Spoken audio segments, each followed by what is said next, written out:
Hello, everyone, and welcome to Read Insight. I'm your host, Charlotte. In this era of relentless speed and information overload, it often feels as though we have all become spinning tops, perpetually in motion. We spend our days furiously replying to emails, chasing deadlines, and trying to keep up with the ever-changing tides of social media trends. Yet, in the quiet of the night, have you ever experienced that sinking feeling that despite all the effort, despite the exhaustion, you haven't actually grasped anything substantial? This anxiety rarely stems from a lack of hard work. Rather, it often comes from a fundamental misalignment in how we define success and efficiency. The book I want to share with you today has been on shelves for over 30 years, yet its influence, much like a fine vintage wine, has only grown richer with time. It is frequently misunderstood as a corporate tool for office politics, but when you truly open its pages, you discover it is actually a profound treatise on human nature, character, and life philosophy.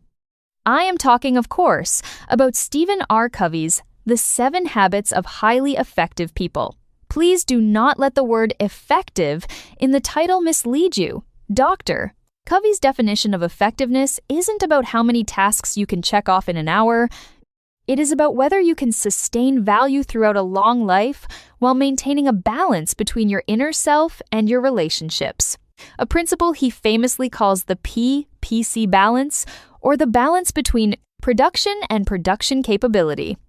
If we were to liken this book to the construction of a house, Doctor, Covey invites us to inspect the foundation before we even think about the roof. He opens with a concept that challenges our very perception of reality, known as the paradigm shift. Imagine for a moment that you are holding a map of Chicago, but you are trying to find your way around London. No matter how positive your attitude is, no matter how hard you work or how fast you drive, you will never reach your destination because the map itself is wrong. Covey points out that for much of the last century, success literature focused on the personality ethic techniques, quick fixes, and public relations strategies that act like aspirin, treating only the symptoms. He argues passionately for a return to the character ethic, integrity, humility, courage, and justice. These are the roots of the tree. They may grow slowly, but they are the only things that can withstand the storm. These 7 habits are essentially a maturity continuum, guiding us from a state of dependence through independence and finally arriving at interdependence. Let us begin with the private victory, the work we must do within ourselves. The first habit is be proactive. This might sound like a cliché, but Covey gives it a deep philosophical weight.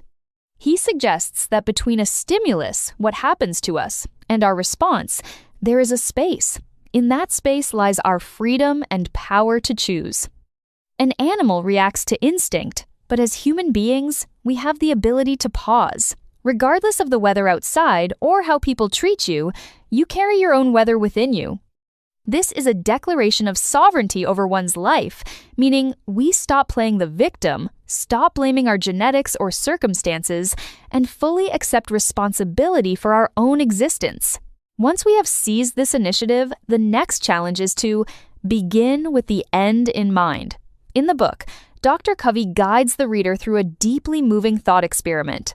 I would like you to try it now. Visualize yourself attending a funeral. You walk into the chapel, you see the faces of friends and family, and as you approach the casket, you realize that the person lying inside is you. In that moment, what do you wish your family, your colleagues, and your friends would say about you? How do you want to be remembered as a parent, a partner, or a friend? This powerful visualization instantly filters out the noise of daily life and clarifies what truly matters. This is the essence of beginning with the end in mind. It ensures that the ladder we are climbing is leaning against the right wall, rather than scrambling to the top only to discover we are in the wrong place entirely. With a clear destination, we need the discipline to execute, which brings us to the third habit, put first things first. So many of us are trapped in the tyranny of the urgent, consumed by things that are pressing but ultimately unimportant, like endless notifications and trivial interruptions. Covey teaches us that the quality of our lives is determined by how much time we spend in quadrant 2, the zone of important but not urgent activities. These are things like building relationships, planning for the future, exercising, and reading. These tasks do not scream for your attention, but if you neglect them, your life slowly becomes hollow and crisis-ridden. Putting first things first requires the courage to say no to the urgent, so you can say yes to the important. As we master these first 3 habits, we move from being dependent on others to being independent individuals. We achieve a private victory. However, Covey reminds us that humans are social creatures. The highest state of maturity is not isolation, but collaboration, which requires us to move from independence to interdependence. To navigate this, imagine a concept called the emotional bank account. Just like a financial account, every act of kindness, honesty, and understanding is a deposit. Every act of rudeness, betrayal, or ignoring someone is a withdrawal. When the account is overdrawn, the relationship crumbles. To maintain a healthy balance, Covey introduces the 4th habit, think win-win. This is not a technique, but a philosophy based on an abundance mentality. It is the belief that there is plenty out there for everyone. Your success does not require my failure. We do not need to blow out someone else's candle to make our own shine brighter. However, to achieve a win-win outcome, communication is paramount, leading us to the 5th and perhaps most challenging habit. Seek first to understand, then to be understood.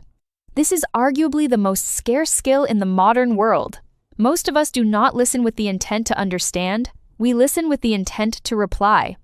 We are busy formulating our comeback while the other person is still speaking. Covey argues that the deepest hunger of the human heart is to be understood. When we practice empathic listening with our eyes and heart, not just our ears, we give the other person psychological air. Only when defenses are lowered can we truly connect, paving the way for the 6th habit, synergize. Synergy is not compromise. It is not meeting in the middle. It is creating a 3rd alternative that is better than what either party could have come up with alone. It celebrates differences, recognizing that 1 + 1 can equal 3, 10, or even 100. Finally, to keep this upward spiral of growth moving, we must embrace the 7th habit, sharpen the saw. Covey tells the story of a woodcutter who has been sawing a tree for hours and is exhausted. A passerby suggests he take a break to sharpen his dull saw, but the woodcutter replies, "I don't have time to sharpen the saw. I'm too busy sawing." It sounds ridiculous, yet how often do we do this? We are too busy to exercise, too busy to read, too busy to rest. Covey reminds us that we are the instrument of our own performance. We must preserve and enhance the greatest asset we have ourselves by renewing the 4 dimensions of our nature: physical, spiritual, mental, and social, emotional. This is not a luxury. It is the very fuel that makes all other habits possible. The reason the 7 habits of highly effective people resonates so deeply decades later is that it refuses to offer a shortcut. It does not teach us how to manipulate outcomes, but how to be a complete human being. In a world obsessed with speed, Stephen Covey stands as a wise mentor, gently placing a hand on our shoulder and telling us to slow down, to look inward, and to build from the ground up. He teaches us that true effectiveness comes not from conquering the clock, but from governing our own compass and treating the people around us with profound respect. As we conclude today's episode, I want to invite you to try a small experiment. This week, choose one activity that is important but not urgent. Perhaps calling an old friend you haven't spoken to in years, or sitting quietly with a book for 30 minutes and commit to doing it. Observe how this small shift changes the texture of your day. I hope the wisdom in this book serves as a compass on your map, guiding you toward a life of balance and meaning. I'm Charlotte, and this has been Read Insight. Until next time.